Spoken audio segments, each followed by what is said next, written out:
Hi there YouTube, Mark here, this time with a dual two-camera action thing going on. This actually is a video that is a video response to Lawnboyspost1975 10 gaming first experiences,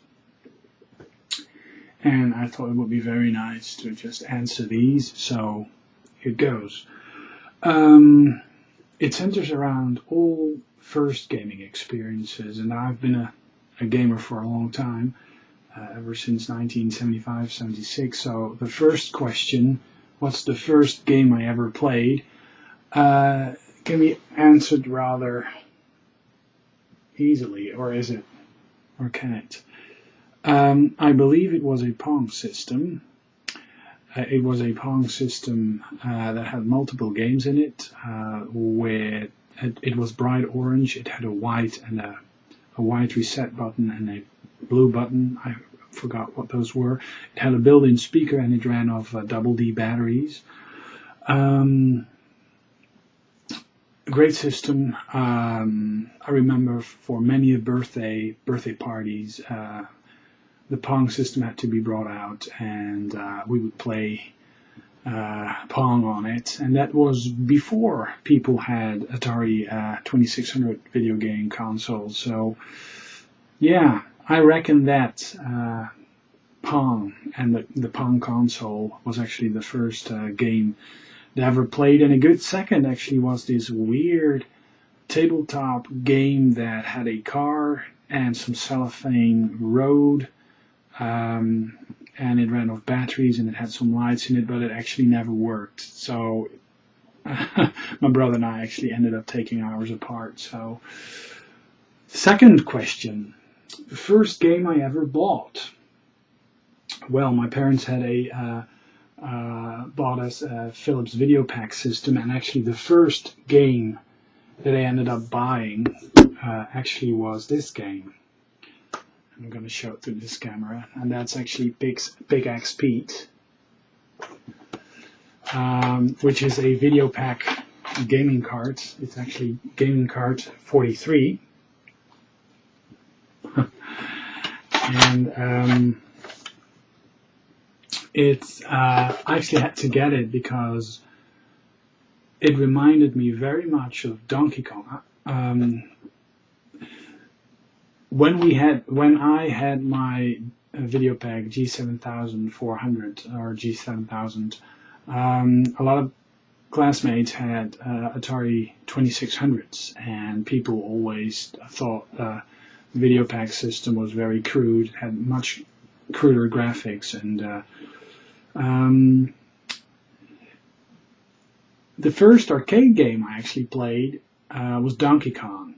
And I was dying to play something similar to Donkey Kong in my own home. And well,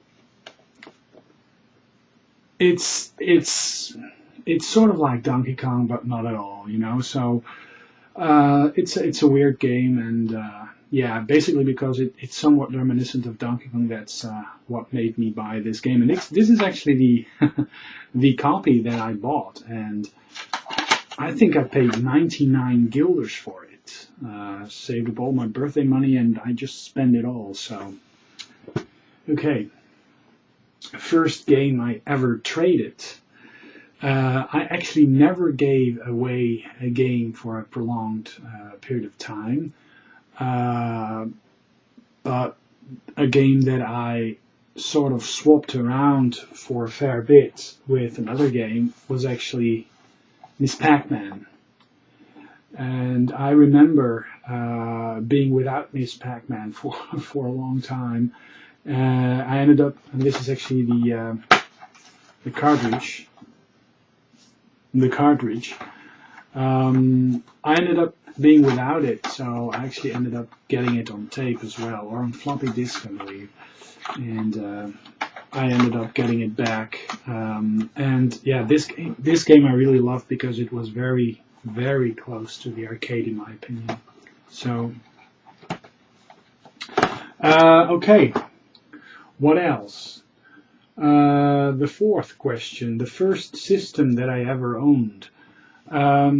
Well, we had our Pong system that was bought by my parents. Then we had the video pack system that was bought by my parents as well, both birthday gifts. And then we had the Commodore 64, which was also a birthday gift. And I actually ended up doing a lot of my work with the Commodore 64 way up until '89. It was pretty much my main machine. So I didn't buy a, how do you say, well, yeah, the first gaming system that I owned was that I owned myself. Actually, ended up being my Commodore 64 probably because my parents bought it for the family, but I more or less ended up using it the most. So, go figure.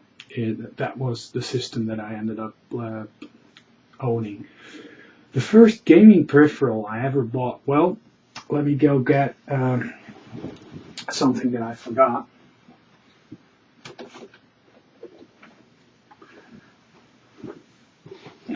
Our Commodore 64, when we got it, actually came with a Quick Shot #1. And it's from Spectra Video. And this is actually the exact box.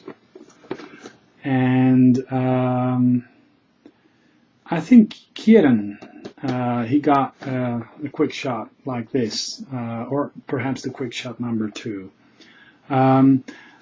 It works with a membrane, and it is not an arcade stick. So actually the first gaming peripheral I ever bought was actually this, and this is actually the exact joystick that I bought. And this is old, but it has all the clicky arcadey things, and this is actually a Suzo arcade stick, which was made by STC in Rotterdam. And oh man, this shows some wear and tear. I mean, all along the edges, the grain of the plastic is just worn away. It's just very smooth. Also around here, it's all very here you can see it in the shine. Look, from my hands, it's all smoothed out, and also the knob is quite smooth. But this is actually the first gaming peripheral I ever bought, and still works. And I actually have it hooked up to my Commodore 64. So yeah, pretty much that is the first gaming peripheral I ever bought. So let's head over here. Wonderful, wonderful tag. I mean, it's really very nice to just relive this kind of gaming memory. So the first game magazine I ever read, and that's question number 6. Well, I actually have a stack of them, and I couldn't find the first copy of it when I just went to look through it, but actually there's 4 magazines that I ended up reading, and one of them is Commodore Info. Commodore Info is a Dutch Commodore magazine, and it's for Amiga and Commodore 64 users. And this is actually quite a late issue. It's from August '90, and I actually have the first issue as well. And it's just amazing looking through these ads, because look, this is an ad for the KCS power board that goes underneath inside of the Amiga 500. Moving from the Commodore 64 to PC, Deluxe Paint, the Amiga family, just amazing going through these magazines. CS Chicago 90 coverage of the CES Chicago 1990, and actually this is the year where the Game Boy, and these are actually our 2 kids playing the Game Boy with a link cable, was actually pretty huge, and CD-ROM attachments were getting introduced. The Amiga CD came out, and Yeah, light pens, Amiga 2000s were on GOS, moving from C64 to PC. And I was saving up money. I was actually saving up money to buy myself an Atari 600 XL or 800 XL. I had to stop that because my parents bought me a Commodore 64.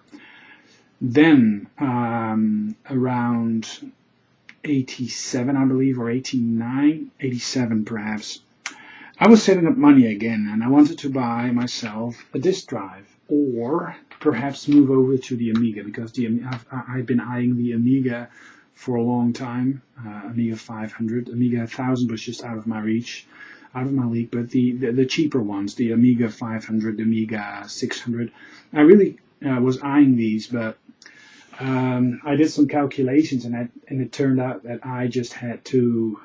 Well, I could buy the machine, but I wasn't able to afford any software for it.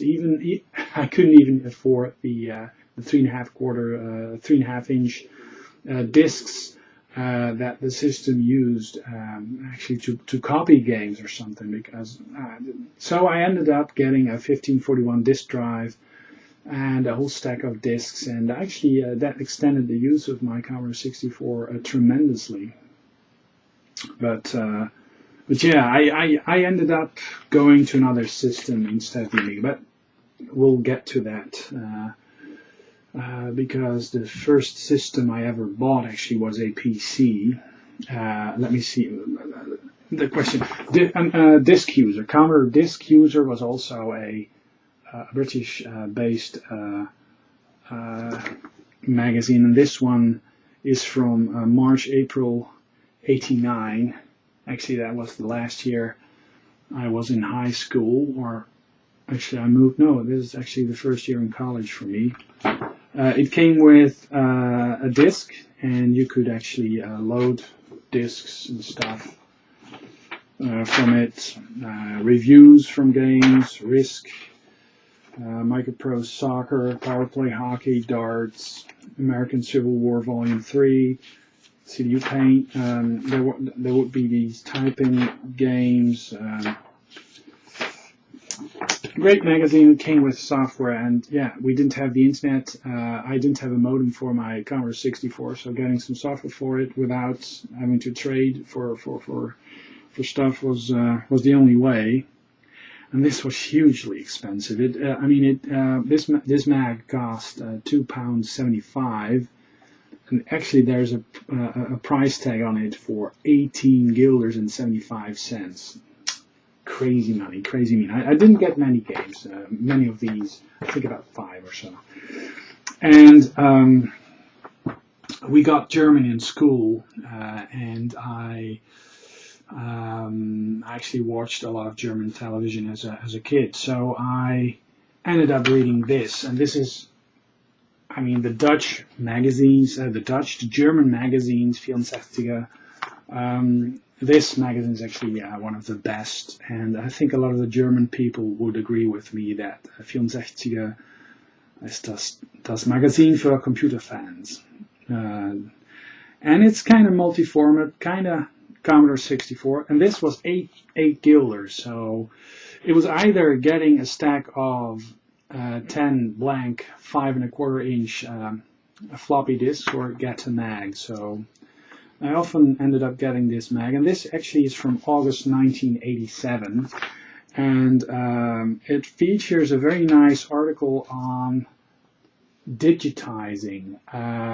They used to control, they put a camera or a light, a photosensitive thing on the head of a matrix printer, and wrote the software to actually put that on the screen of the Commodore 64. And actually the software that does this is actually included as a type-in listing in this software. And yeah, there's great stuff.